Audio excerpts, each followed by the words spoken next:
Hello students. मैं आज आपको कक्षा 8वीं की हिंदी पहली इकाई का 7वां पाठ, जिसका नाम है मेरे राजा साहब, और जिसकी लेखिका का नाम है सुजाता बजाज, तो पढ़ेंगे बच्चों। सुजाता बजाज का जन्म जो है 1958 ईस्वी जयपुर राजस्थान में हुआ। और सुजाता बजाज जी एक प्रसिद्ध चित्रकार हैं। आजकल आप पेरिस में रहती हैं बच्चों, इस समय वो पेरिस में रहती हैं। और आपके चित्र एवं मूर्तिकला भारतीय रंग में डूबी हुई रहती हैं। आपके चित्रों एवं मूर्तियों पर प्राचीन संस्कृति एवं कला का छाप दिखाई देता है।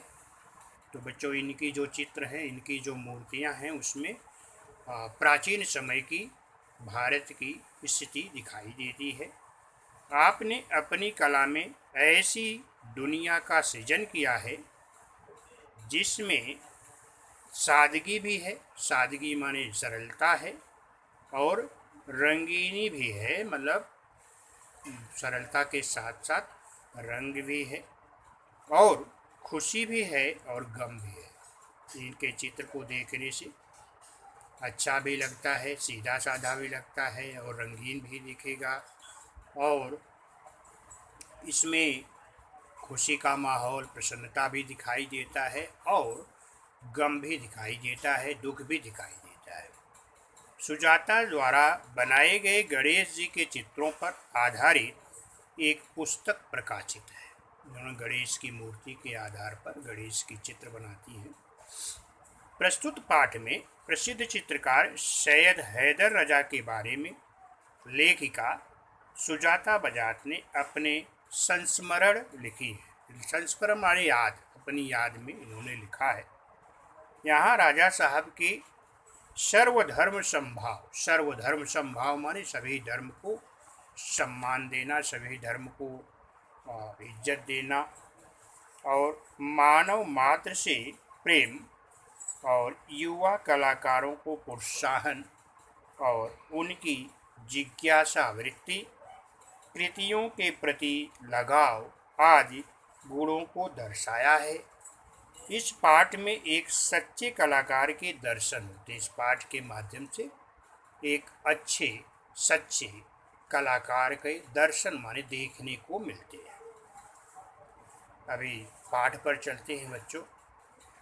23 जुलाई सुबह सुबह ही समाचार मिला, राजा साहब नहीं रहे, और यह सुनते ही मानस पटल पर यादों की एक कतार सी लग गई। तो बच्चों, लेखिका बता रही हैं कि जब 23 जुलाई को सुबह सुबह समाचार मिला कि राजा साहब अभी नहीं रहे, तो उनकी यादें जो है मानस पटल पर माने अपने दिमाग में आने लगी। पिछले फरवरी की बात है, मैं दिल्ली पहुंची थी। अभी लेखिका जो है याद करके बता रही हैं कि इसके पहले फरवरी का महीना है, मैं दिल्ली पहुंची थी, और अपनी गणपति प्रदर्शनी के लिए, अपनी गणपति प्रदर्शनी थी जिसमें दिल्ली गई थी लेखिका। सोच रही थी कि राजा साहब शायद अपनी व्हील चेयर पर मेरी प्रदर्शनी के उद्घाटन के अवसर पर आ जाएं, पर उस दिन कुछ अनहोनी सी हुई। लेखिका कहती हैं कि जब मैं फरवरी में दिल्ली गणेश की प्रदर्शनी में, गणेश की मूर्ति की प्रदर्शनी में गई थी, तो मेरे मन में ऐसा विचार आया कि राजा साहब अपनी व्हील चेयर पर बैठ करके हो सकता है कि मेरे उद्घाटन में आ जाएंगे। और लेकिन उसी रात कुछ अनहोनी माने दुखद घटना हो गई, जिससे वो आगे लेखिका क्या बताती है। अभी लेखिका बता रही है कि उसके साथ कुछ अनहोनी हो गई, और उसको रात में राजा साहब सपने में आए, मुझे उठाया, हमने बातें की, शो के लिए मुझे उन्होंने शुभकामना दी, और कहने लगे, सुजाता एक बार मुझसे मिलने आ जाओ। अब मैं जाने वाला हूँ। इसके बाद तो रुकना मुश्किल था। मैं पहुँच गई उनसे मिलने। वे अस्पताल में शून्य की तरह लेटे हुए थे। मैंने उनके हाथों को छुआ। सिर्फ सांस चल रही थी। अलविदा कह कर के लौट आया। लेखिका बताती है कि जब मैंने स्वप्न देखा, स्वप्न में ऐसा लगा कि राजा साहब मुझे बुला रहे हैं, तो मैं उसको स्वप्न न समझ करके मैं तुरंत चली गई और देखी कि उनकी तबीयत खराब थी, अस्पताल में थे, अंतिम सांस ले रहे थे। और मैं उनके पास गई, उनको छू करके स्पर्श किया और उनके शरीर को, और उनको अंतिम सांस में अलविदा कर करके चली आई। लेखिका ये बता रही है कि राजा साहब के साथ और लेखिका के साथ कैसी घटना घटी। राजा साहब अपने धर्म के साथ साथ उतने ही हिंदू और ईसाई भी थे। कह रहे हैं कि राजा साहब के बारे में कि अपना धर्म का सम्मान करते थे और दूसरे धर्म का भी पालन करते थे। उनके स्टूडियो में गणपति की मूर्ति, क्रॉस, बाइबल, गीता, कुरान, उनकी माँ का एक फ़ोटो, गांधी जी की आत्मकथा, वह भारत में से लाई हुई मोगरे की कुछ सूखी मालाएं, सब एक साथ रखा रहता था। वे गणेश को भी पूजते थे और हर रविवार को सुबह चर्च भी जाते थे। बच्चों, गणेश की भी पूजा करते थे और चर्च में भी जाते थे। और देखा क्या गया कि वो सभी धर्म को मानते थे, सभी धर्म का पालन करते थे और हर धर्म को सम्मान देते थे। तो ये ज़रूरी है, हर धर्म का सम्मान करना चाहिए। सभी धर्म एक जैसे होते हैं, कोई धर्म में भेदभाव नहीं करना चाहिए। ऐसा राजा साहब थे जिनके बारे में लेखिका बता रही है। एक दिन जहांगीर आर्ट गैलरी में प्रदर्शनी देखते हुए किसी ने कहा, अरे यह तो एक एच राजा है। एच का राजा मतलब हैदर अली राजा। मैं एकदम सावधान हो गई क्योंकि मेरी सूची में उनका भी नाम था। मैंने उनके पास जाकर कहा, राजा साहब आपसे बात करनी है। वे देखते ही रह गए। उन्होंने मुझे इंटरव्यू दिया, बहुत सारी बातें हुई। अचानक मुझसे पूछने लगे कि आप और क्या क्या करती हैं। मैंने कहा, मैं कलाकार हूँ, पेंट करती हूँ। वे तुरंत खड़े हो गए और कहने लगे, चलो तुम्हारा काम देखते हैं। लेखिका एक घटना को बता रही है कि एक समय था कि मैं किसी प्रदर्शनी में गई थी। वहाँ पर कोई किसी ने से मुँह से सुनी कि अरे ये तो एच राजा जी हैं।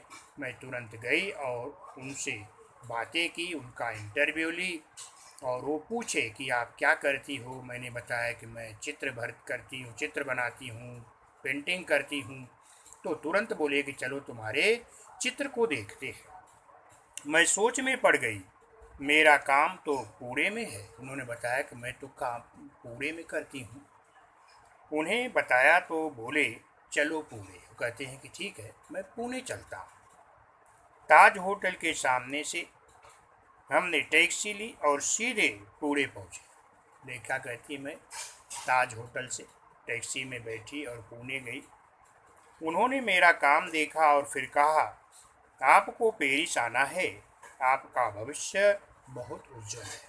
उन्होंने कहा, मेरे काम को देख करके मेरी प्रशंसा की और कहा कि आपका काम अच्छा है, आपका भविष्य उज्जवल होगा, आपको पेरिस आना है, क्योंकि पेरिस में लेखिका को वो बुलाते हैं। आगे देखिए बच्चों, आगे कहते हैं लेखिका कि छोटे से छोटी बात भी उनके लिए महत्वपूर्ण हुआ करती थी। राजा जी कैसे थे, छोटी छोटी बात को भी बड़ा समझते थे। छोटी बात किसी को, छोटी बात हो या बड़ी बात हो, एक जरा जैसा व्यवहार करते थे और बड़ी तन्मयता और लगन के साथ करते थे। कोई भी काम बहुत ही तन लगा करके, मन लगा करके और किया करते थे। और कोई इस काम में मदद करना चाहता तो मना कर देते थे। किसी की को हाथ नहीं लगाने देते थे, मतलब खुद अपना काम करते थे, किसी की मदद नहीं लेते थे। बड़े करीने में धैर्य के साथ वे पैकिंग करते करते थे और लड़की ससुराल जा रही थी और उसे संभाल कर भेजना है। जब वे किसी को पत्र लिखते या कुछ और लिखते थे तो मत पूछिए, हर शब्द हर पंक्ति को नाप तोल करके लिखते थे। नाप तोल करके मतलब बड़े ही ध्यानपूर्वक काम करते थे। कोई पत्र लिखते थे किसी को तो भी बहुत शब्दों पर भी ध्यान देते थे। फूल उन्हें बहुत प्यारे लगते थे। लेखिका कहती है फूल को बहुत पसंद करते थे। मुझे याद है, लेखिका एक घटना बता रही है कि 22 अक्टूबर 1988 को मैं लंदन से पेरिस के गार्दिनो कह रहे हैं कि मैं लंदन से पेरिस गार्दिनो स्टेशन पर ट्रेन में पहुंची थी। राजा साहब स्टेशन पर मेरा इंतज़ार कर रहे थे। ट्रेन लेट थी पर वे वहीं डटे थे। ट्रेन लेट थी और लेखिका कहती है कि राजा साहब मेरा इंतज़ार कर रहे थे, ऊब नहीं रहे थे। मुझे मेरे हॉस्टल के कमरे में छोड़कर ही वे गए। मुझे जहाँ मुझे रहना था वहाँ तक पहुँचा करके ही वो फिर वहाँ से गए। लेखिका इस घटना को बता रही है। एक दिन ऐसा हुआ कि मुझे इंतज़ार करने में उनको थकान नहीं लगी और मुझे मेरे जहाँ मुझे पहुँचना था उस हॉस्टल में छोड़ करके ही गए। एक दिन मैं बीमार होकर अपने कमरे में पड़ी थी। रात 11 बजे राजा साहब मेरे लिए दवा भारतीय रेस्टोरेंट से खाना पैक करवा करके पहुंच गए। मेरे घर वालों को फ़ोन करके कहा, आप लोग चिंता न करें, मैं हूं पेरिस में सुजाता की चिंता करने के लिए। राजा साहब इतने अच्छे थे। लेखिका बताती एक दिन मैं बीमार हो गई तो मेरे लिए खाना पैक करके होटल से लेके आए और दवा भी लाए और मेरे घर फ़ोन करके बताए कि मैं पेरिस में हूँ, आप लोग चिंता न करें, सुजाता के लिए मैं यहाँ पर देखभाल कर रहा हूँ।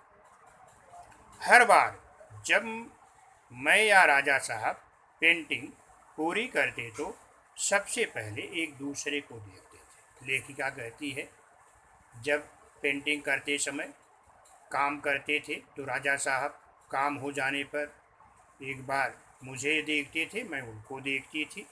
दोनों एक दूसरे के ईमानदार समालोचक थे और दोनों एक दूसरे को इस तरह से देखते थे जैसे कि हम अपना काम ईमानदारी से किए।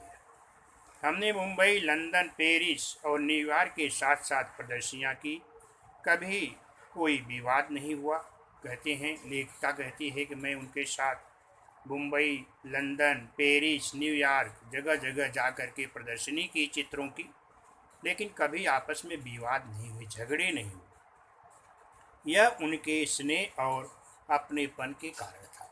और ये सब क्यों हुआ? लेखिका कहती है इसमें मेरा कोई बड़प्पन नहीं था, वो उनका स्नेह, उनका प्रेम था और वो अपनापन दिखाते थे, इसीलिए ऐसा संभव होता था।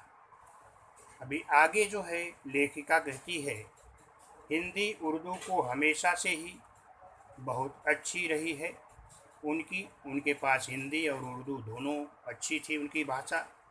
अंग्रेजी, फ्रेंच भी वे बहुत अच्छी लिखते थे। कविताओं में बहुत प्यार था उन्हें। शेर गज़ल पर पुराने हिंदी फिल्मी गाने बड़े प्यार से सुनते थे। एक डायरी रखते थे अपने पास, हर सुंदर चीज़ को लिख लिया करते थे। उनकी आदत थी एक डायरी रखते थे और जो भी सुंदर चीज़ उनको दिखती थी उसको लिख लेते थे डायरी में। और मेरी बेटी हेलेना बहुत खूबसूरत हिंदी बोलती थी तो उन्हें बहुत गर्व होता था। वे हमेशा उसके साथ शुद्ध हिंदी में ही बात करते थे। अभी लेखिका बता रही कि राजा साहब विदेश में रह कर के, पेरिस में रह कर के भी हिंदी में बात करते थे, क्योंकि हमारी लड़की जो है वहाँ पैदा हुई थी, उसके साथ वो राजा साहब बड़े प्यार से हिंदी बोलते थे और हिंदी में ही बात करते थे। आगे जो है लेखिका कहती है राजा साहब को अच्छा खाने का बहुत शौक था। आज खाने में अच्छा खाना खाते थे, पसंद करते थे। और दाल चावल रोटी आलू की सब्जी में जैसे उनकी जान अटकी रहती, मतलब बहुत प्रिय था। जान अटकने का मतलब बहुत प्यार से खाना। मैं हफ्ते में एक बार भारतीय शाकाहारी खाना बनाकर भेजती थी, उनके लिए, उनके फ्रांसीसी दोस्तों के लिए। तो उनके लिए और उनके जो फ्रांस के दोस्त थे, सबके लिए भारत का बना हुआ खाना उनको पसंद था, इसलिए भेजती थी। लेखिका कहती है हफ्ते में कम से कम एक बार भेजती थी। राजा साहब के कुछ पुराने फ्रांसीसी दोस्तों को उनके जाने की खबर देने गई तो फिर से एक बार उनकी दीवारों पर राजा साहब की काफ़ी सारी कृतियाँ कृतियाँ माने कार्य देखने का मौका मिल गया। मैं हमेशा कहती, राजा साहब आप मेरे एंजल्स गार्जियन हैं। एंजल्स गार्जियन, एंजल्स मतलब देवदूत, गार्जियन माने जो देख रेख करना, संरक्षण करने वाला संरक्षक। तो मुस्करा देते थे, पर सन 2000 के बाद से कहते क्यों, अब हमारी भूमिका बदल गई है। तुम मेरी एंजल्स गार्जियन हो, अब मैं नहीं।